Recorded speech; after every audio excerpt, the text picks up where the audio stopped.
अस्सलामुअलैकुम। उम्मीद है आप सब खैरियत से होंगे।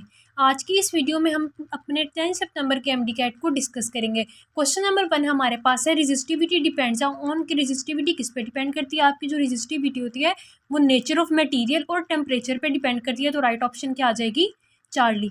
नेक्स्ट क्वेश्चन हमारे पास है, रेजिस्टेंस डिपेंड्स ऑन की रेजिस्टेंस किस पे डिपेंड करती है।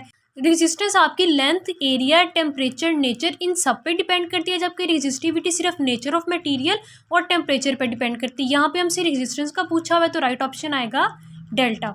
नेक्स्ट क्वेश्चन हमारे पास है, वैल्यू ऑफ अप क्वार्क। इसके अप क्वार्क के लिए आपके पास वैल्यू कितनी होती है। अप क्वार्क की वैल्यू आपके पास +2/3 होती है। Right option is alpha. Next question हमारे पास है, general formula of aldehyde and ketone के। एल्डिहाइड और कीटोन का जनरल फार्मूला हमारे पास क्या होता है। मैंने पहले भी कई दफ़ा आपसे कहा कि सब ऑर्गेनिक जितनी भी आपकी बुक में ऑर्गेनिक कंपाउंड्स की क्लासेस हैं उन सबके जनरल फार्मूलाज को याद कर लें। एल्डिहाइड कीटोन का हमारे पास जनरल फार्मूला होता है CnH2NO। Right option is alpha. Next question हमारे पास है, which of the following are isomorphs के। इनमें से कौन सा जो है आपस में आइसोमॉर्फ्स है। आइसोमॉर्फ्स की कैरेक्टरिस्टिक्स में आपने पढ़ा है कि इनकी फिजिकल और केमिकल प्रॉपर्टीज दोनों डिफरेंट होती हैं, सिर्फ इनकी एटॉमिक रेशो सेम होती है। तो आपने इनमें से देखना है कि जिस ऑप्शन में एटॉमिक रेशो सेम होगी वो आपस में आइसोमॉर्फ्स होंगे। फर्स्ट वाले में देखें हमारे पास रेशो आ रही है 1:1:3, ठीक है। सेकंड वाले में हमारे पास रेशो बन रही है पहले में 1:1 और सेकंड में 1:1:3। तो इनकी रेशो सेम नहीं है। चार्ली वाली ऑप्शन में देखें हमारे पास रेशो बन रही है 1, पहले में 1:1 और दूसरे में सिर्फ 1। तो इन तीनों ऑप्शंस में से जिस पेयर की जो आपस में एटॉमिक रेशो सेम है वो आपस में आइसोमॉर्फ्स होंगे। हमने अल्फा ऑप्शन में देखा कि इनमें रेशो 1:1:3 है। तो राइट ऑप्शन क्या आएगी हमारे पास, अल्फा। नेक्स्ट क्वेश्चन हमारे पास है, ओजेंसिस स्टार्ट सेट की। ओजेंसिस जो आपकी कब स्टार्ट होती है। ओजेंसिस आपकी फीटल स्टेज पे स्टार्ट हो जाती है, लेकिन वहाँ पे आपकी प्राइमरी ओसाइट जब बनता है वो प्रोफेज 1 में आके स्टॉल्ड हो जाता है, यानी रेस्ट पे आ जाता है उसमें वो। उसके बाद वो 10 to 14 ईयर्स वेट करते हैं और प्यूबर्टी का जब प्यूबर्टी होती है उसके बाद वो जो हमारा ओसाइट होता है वो नेक्स्ट अपनी डिवीजन जो है उसको स्टार्ट कर देते हैं। यहाँ पे स्टार्ट का हमसे पूछा है कि स्टार्ट कब होती है, तो हमारे पास क्या आंसर आएगा, foetal stage. Right option is beta. Next question हमारे पास है, concept of use and disuse of organ was given by. ये किसने दिया था, हमारे पास लेमार्किज्म था। लेमार्क ने कहा था कि ऑर्गेनिज्म जो सा पार्ट अपनी बॉडी का ज़्यादा यूज करते हैं वो उनकी आने वाली जनरेशन में इवॉल्व होता रहता है। Right option is Charlie. Next question हमारे पास है, ripple factor of full wave rectified. ये क्वेश्चन पहले भी 2 टेस्ट में रिपीट हो चुका है और ये आपके पेड प्रैक्टिस टेस्ट के अंदर भी था। जो आपका हाफ वेव रेक्टिफायर होता है उसके अंदर रिपल फैक्टर 1.21 होता है और जो फुल वेव रेक्टिफायर होता है उसके अंदर रिपल फैक्टर 0.482 होता है। Right option is alpha. Next question हमारे पास है, Ohm's law is valid at. के ओहम्स लॉ हमारा कब वैलिड होता है। ओहम्स लॉ हमारे पास होता है V=IR। ओहम्स लॉ तब वैलिड रहता है जब आपकी जो रेजिस्टेंस है वो चेंज ना हो। तो रेजिस्टेंस जो आपकी है वो कब सेम रहेगी, जब आपका टेम्परेचर चेंज नहीं होगा। जैसे ही आपका टेम्परेचर चेंज होगा आपकी एटम्स की कोलिजन आपस में इंक्रीज होगी। कोलिजन के इंक्रीज होने से रेजिस्टेंस इंक्रीज होगी जिसकी वजह से ओहम्स लॉ एप्लीकेबल नहीं रहेगा। तो Ohm law valid Ohm law valid कब होगा, जब हमारे पास टेम्परेचर कांस्टेंट होगा। Right option is alpha. Next question हमारे पास है, the work done by electric field on a particle when it is moved from one point on an equipotential surface to another point on the same equipotential surface. आपके पास एक surface है जो equipotential है, यानी उसके ऊपर इसके हर पॉइंट पे जो पोटेंशियल है वो सेम है। आपने एक चार्ज को एक पॉइंट से उठा के दूसरे पॉइंट पे लेके आए हैं तो उसके लिए आपके पास वर्क डन कितना होगा। वर्क डन का आपने फॉर्मूला पढ़ा हुआ है Q × ΔV। जैसा कि हमारे पास स्टेटमेंट में मेंशन है कि इक्वी पोटेंशियल सरफेस है, यानी जो पोटेंशियल है वो चेंज नहीं हो रहा, तो हमारे पास फॉर्मूला में ΔV क्या होगा, 0। ΔV 0 होने का मतलब ये कि हमारा वर्क डन क्या होगा, 0। राइट ऑप्शन इज डेल्टा, यानी ऑलवेज 0।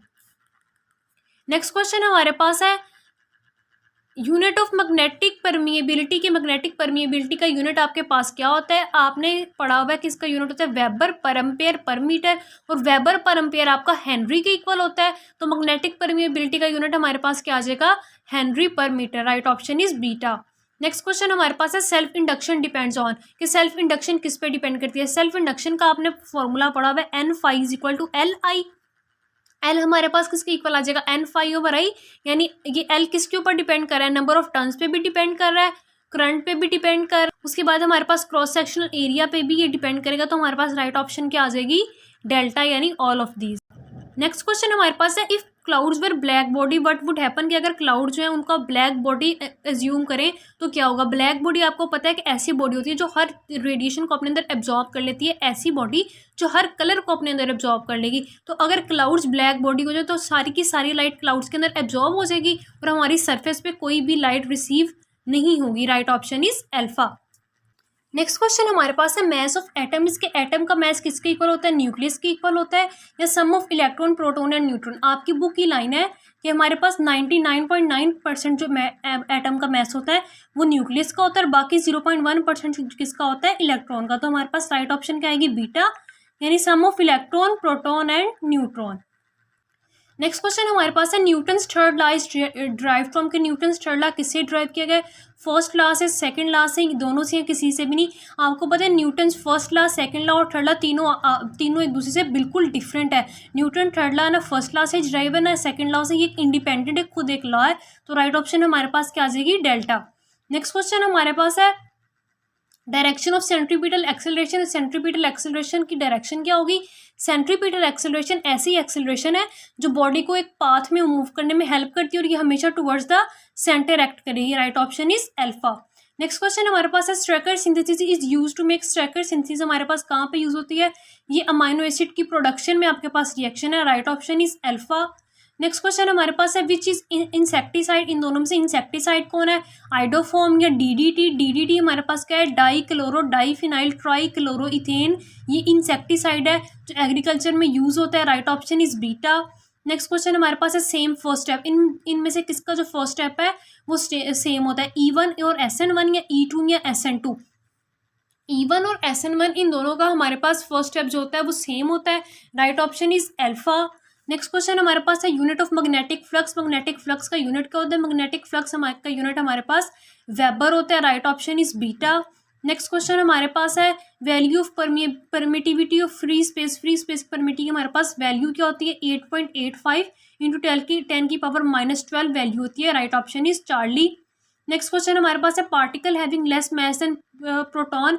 वो पार्टिकल जिनका मैस प्रोटॉन से ज़्यादा होता है उन्हें हम लोग बेरियन कहते हैं, और जिनका मैस प्रोटॉन से कम होगा उसे हम लोग क्या कहेंगे, मिजॉन। तो राइट ऑप्शन क्या आ जाएगी, बीटा।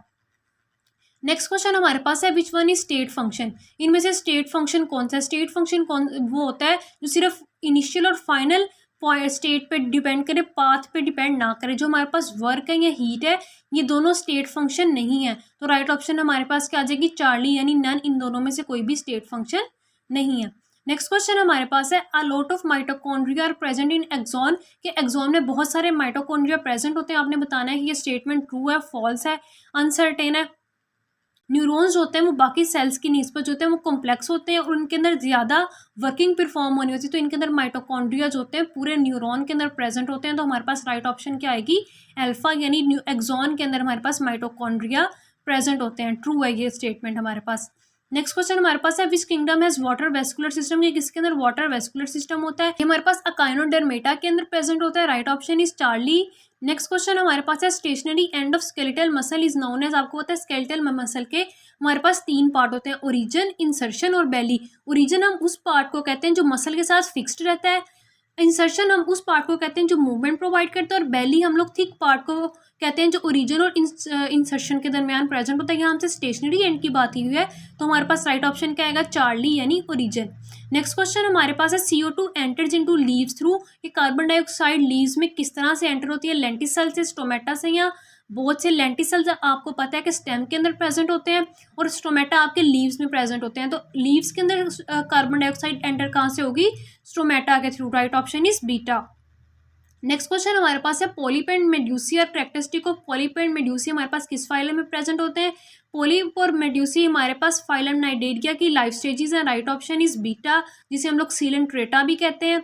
नेक्स्ट क्वेश्चन हमारे पास है डाइजेशन अकरिंग, कि डाइजेशन कहाँ कहाँ पे होती है। इसके सारे ऑप्शन स्टूडेंट को याद नहीं थे, 2 उसने बताया स्मॉल इंटेस्टाइन और रेक्टम, लेकिन आपने एक बात याद रखनी कि हमारी जो डाइजेशन है वो कहाँ पे स्टार्ट हो जाती है, हमारे माउथ में। उसके बाद हमारी डाइजेशन जाके होती है स्टमक में, स्टमक के बाद हमारी डाइजेशन होती है स्मॉल इंटेस्टाइन में। लेकिन जो लार्ज इंटेस्टाइन का पार्ट है वहाँ पे डाइजेशन नहीं होती, वहाँ पे एब्जॉर्प्शन वगैरह और डेफिकेशन का काम होता है। तो हमारे पास मे भी इसमें आंसर स्मॉल इंटेस्टाइन हो, या इनमें से कोई भी आपके पास ऑप्शन हो स्टमक वगैरह का, तो आप उसे मार्क कर देंगे।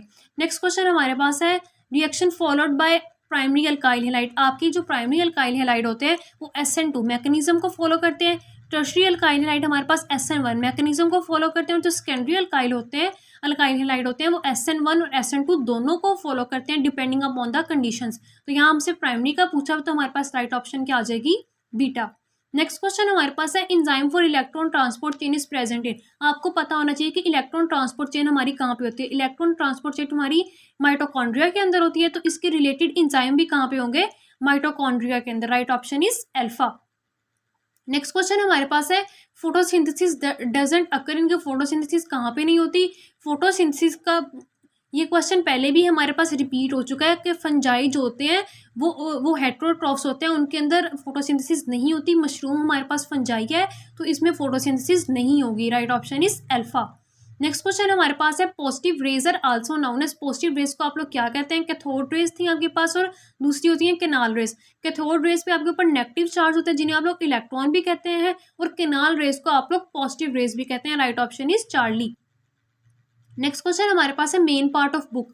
क्या आपके पास लॉजिकल रीजनिंग में क्वेश्चन था कि बुक का मेन पार्ट हमारे पास क्या होता है। लर्निंग होती है, इमेजेस होती हैं, पेजेस होती हैं, इरेजर होती है। बुक के पार्ट की बात करें तो इरेजर हमारे पास बुक का पार्ट नहीं है। लर्निंग की जाती है बुक से लेकिन वो बुक का पार्ट नहीं है। इसके अलावा इमेजेस और पेजेस जो है वो बुक के पार्ट, लेकिन इन दोनों में से हमने ये सिलेक्ट करना है कि मेन पार्ट कौन सा होगा। इमेजेस के बगैर तो बुक हो सकती है लेकिन पेजेस के बगैर बुक नहीं हो सकती, तो हमारे पास मोस्ट अप्रोप्रिएट आंसर क्या आएगा, चार्ली यानी पेजेस। नेक्स्ट क्वेश्चन हमारे पास है यूनिट ऑफ चार्ज। चार्ज का हमारे पास यूनिट क्या होता है। चार्ज का यूनिट हमारे पास कूलम होता है। कैपेसिटेंस का हमारे पास फेरेड है। Right option is alpha. Next question हमारे पास है अ बल्ब हैविंग, आपको करंट दिया हुआ है और वोल्टेज की वैल्यू दी और आपसे कहा कि आप पावर फाइंड करें। पावर का फॉर्मूला आपके पास क्या होता है, P is equal to VI। Voltage हमारे पास 220 वोल्ट है, करंट हमारे पास 200 एम्पेयर है। दोनों को मल्टीप्लाई करें तो आपके पास आंसर आ जाएगा 44,000 वॉट या 44 kilo watt. Right option is alpha. Next question हमारे पास है unit of angular displacement. Angular displacement का यूनिट क्या होता है। एंगुलर डिस्प्लेसमेंट के लिए आपके पास रेडियन रेवोल्यूशन यूनिट होता है, लेकिन यहाँ पे ऑप्शन में रेडियन है तो आप उसे मार्क करेंगे। Right option is alpha. Next question हमारे पास है sensitivity of potentiometer can be increased by. कि पोटेंशियोमीटर की सेंसिटिविटी आप किस तरह से इंक्रीज कर सकते हो, उसकी लेंथ डिक्रीज करके या उसकी लेंथ को इंक्रीज करके। आपको पता है कि पोटेंशियोमीटर की सेंसिटिविटी डिपेंड करती है पोटेंशियल ग्रेडियंट पे। पोटेंशियल ग्रेडियंट यानी potential supplied by battery divided by length. जितनी आपकी के की वैल्यू स्मॉल होगी उतनी आपकी पोटेंशियोमीटर की सेंसिटिविटी जो है वो ज़्यादा होगी। के की आपको वैल्यू पता है कि अब लेंथ के इन्वर्सली रिलेटेड है, तो जितनी लेंथ ज़्यादा होगी उतनी के की वैल्यू कम होगी, और जितनी के की वैल्यू हमारे पास कम होगी उतनी पोटेंशियोमीटर की सेंसिटिविटी जो है वो ज़्यादा होगी। तो हम लोग क्या कह सकते हैं कि इंक्रीज लेंथ से क्या है, हम लोग ये कह सकते हैं कि लेंथ इंक्रीज करने से पोटेंशियोमीटर की सेंसिटिविटी जो है वो इंक्रीज करती है। Right option is beta. Next question हमारे पास है फील्ड लाइन एंटर इन। आपको पता है जो आपका इलेक्ट्रिक फील्ड होता है वो from positive plate to negative plate होता है। इसके अलावा आपने पॉजिटिव चार्ज और नेगेटिव चार्ज का जब आप फील्ड देखें तो पॉजिटिव चार्ज के अराउंड जो एरोज होते हैं उनकी डायरेक्शन आउटवर्ड होती है और नेगेटिव चार्ज की तरफ जो है वो इनवर्ड होती है। जो फील्ड लाइन्स होती हैं वो इमर्ज होती हैं पॉजिटिव चार्ज से और एंटर किस में हो जाती हैं, नेगेटिव चार्ज में। राइट ऑप्शन क्या आ जाएगी आपके पास, बीटा। नेक्स्ट क्वेश्चन हमारे पास है आउटपुट ऑफ रेक्टिफायर। आप जब हाफ वेव या फुल वेव रेक्टिफिकेशन करवाते हैं तो आपके पास आउटपुट जो होती है वो पल्सेटिंग होती है, जिसको आप लोग बाद में स्मूथ करते हैं रेजिस्टेंस और कैपेसिटर के कम्बिनेशन से। तो हमारे पास पल्सेटिंग जो होती है उसकी आउटपुट होती है। Right option is beta. Next question हमारे पास है concept of field line was introduce by. Electric field line का कॉन्सेप्ट हमें किसने दिया था, फैराडे ने दिया था। बुक लाइन है। Right option is alpha. Next question हमारे पास है black body is ideal for. के ब्लैक बॉडी किस चीज़ के लिए आइडियल होती है। हमने ऊपर अभी क्लाउड्स वाली एग्जांपल में भी डिस्कस किया और कल के टेस्ट में भी इस चीज़ का था कि ब्लैक बॉडी जो होती है ऐसी बॉडी होती है जो हर तरह की रेडिएशन को अपने अंदर एब्जॉर्ब कर लेती है। राइट ऑप्शन क्या आ जाएगी हमारे पास, बीटा। नेक्स्ट क्वेश्चन हमारे पास है stationary wave can be form by super imposition of. कि स्टेशनरी वेव हमारे पास कब बनती है। स्टेशनरी वेव तब बनती है जब आपके पास दो आइडेंटिकल वेव यानी जिनकी जो है वो फ्रीक्वेंसी भी सेम हो और वो ऑपोजिट डायरेक्शन में मूव कर रही हो तो हमारे पास स्टेशनरी वेव्स बनती हैं। Right option is beta. Next question हमारे पास है amino acids produced by body are. Amino acids की आपने बुक में दो टाइप्स पढ़ी हैं, एक असेंशियल अमाइनो एसिड और एक non essential amino acids. Essential amino acids ऐसे अमाइनो एसिड्स होते हैं जिनकी ज़रूरत हमारी बॉडी को होती है और वो हम लोग एक्सटर्नल सोर्स यानी अपनी फूड वगैरह से अपने अंदर लेके जा रहे होते हैं। और कुछ ऐसे अमाइनो एसिड्स होते हैं जो हमारी बॉडी खुद ब खुद प्रोड्यूस करती है, उन्हें हम लोग नॉन असेंशियल अमाइनो एसिड्स कहते हैं। Right option is beta. Next question हमारे पास है sodium nitrochloride test is shown by. Aldehyde और कीटोन के टेस्ट में आपने पढ़ा था कि सोडियम नाइट्रो जो हमारे कीटोन्स होते हैं वो सोडियम नाइट्रोक्लोराइड के साथ वाइन रेड या ऑरेंज रेड कलर देते हैं, तो इसका राइट ऑप्शन हमारे पास क्या आएगी? बीटा। नेक्स्ट क्वेश्चन हमारे पास है formula of power. Simple question है, पावर का फॉर्मूला आपके पास होता है P is equal to VI। Right option is alpha. Next question हमारे पास है ओवुलेशन इज इंड्यूस्ड बाय के आपकी ओवुलेशन जो है वो कौन सा हार्मोन इंड्यूस करवाता है? आपके पास ल्यूटिनाइजिंग हार्मोन जो होता है LH के अंदर आपकी ओवुलेशन होती है। Right option is alpha. Next question हमारे पास है deep pressure sensitive receptors are. आपके रिसेप्टर वाले टॉपिक में डिस्कस किया, जो आपके मिजनर कॉर्पसल होते हैं वो आपकी फिंगर की रिजिज में होते हैं। जो मिजनर कॉर्पसल होते हैं वो प्रेशर स्टिमुलस को जो है वो रिसीव करते हैं। तो राइट ऑप्शन हमारे पास क्या आएगी? अल्फा। नेक्स्ट क्वेश्चन हमारे पास है alkyl halide show. Alkyl halide इनमें से कौन सा रिएक्शन शो करते हैं? अल्काइल हैलाइड आपके न्यूक्लियोफिलिक सब्स्टिट्यूशन रिएक्शन शो करते हैं। अल्कीन आपकी इलेक्ट्रोफिलिक एडिशन रिएक्शन शो करती है। एल्डिहाइड और कीटोन आपके न्यूक्लियोफिलिक एडिशन रिएक्शन शो करेंगे और बेंजीन आपके पास इलेक्ट्रोफिलिक सब्स्टिट्यूशन रिएक्शन शो करेंगे। अल्केन आपके पास free radical substitution reaction show करेंगे। इसके अलावा अल्कोहल और कार्बोक्सिलिक एसिड डिपेंड करेंगे कि उनका कार्बन ऑक्सीजन बॉन्ड ब्रेक कर रहा है या उनका ऑक्सीजन हाइड्रोजन बॉन्ड ब्रेक कर रहा है। यहाँ हमसे अल्काइल हैलाइड का पूछा तो हमारे पास राइट ऑप्शन क्या आएगी? बीटा। नेक्स्ट क्वेश्चन हमारे पास है उसके बाद हमारे पास कुछ पॉइंट्स थे, रेडियो एक्टिविटी में से कुछ क्वेश्चन थे अल्फा बीटा गामा डीके के रिलेटेड। उसके अलावा मेंस्ट्रुअल साइकिल के बारे में मैंने पहले भी आपसे कहा कि इसकी फेजेस को अच्छी तरह से देख लेंगे, किन डेज में हमारे पास कौन सा प्रोसेस हो रहा होता है। उसके बाद फर्स्ट लॉ ऑफ थर्मोडायनेमिक्स में से कुछ न्यूमेरिकल्स थे, यूनिट्स और फॉर्मूला रिलेटेड आपसे कुछ क्वेश्चन पूछे हुए थे और डॉपलर इफेक्ट के रिलेटेड भी आपके पास न्यूमेरिकल थे। अगर वीडियो अच्छी लगी हो तो लाइक करें और चैनल को सब्सक्राइब करें ताकि आने वाली वीडियोज़ आप तक पहुँचती रहें। अल्लाह हाफिज़।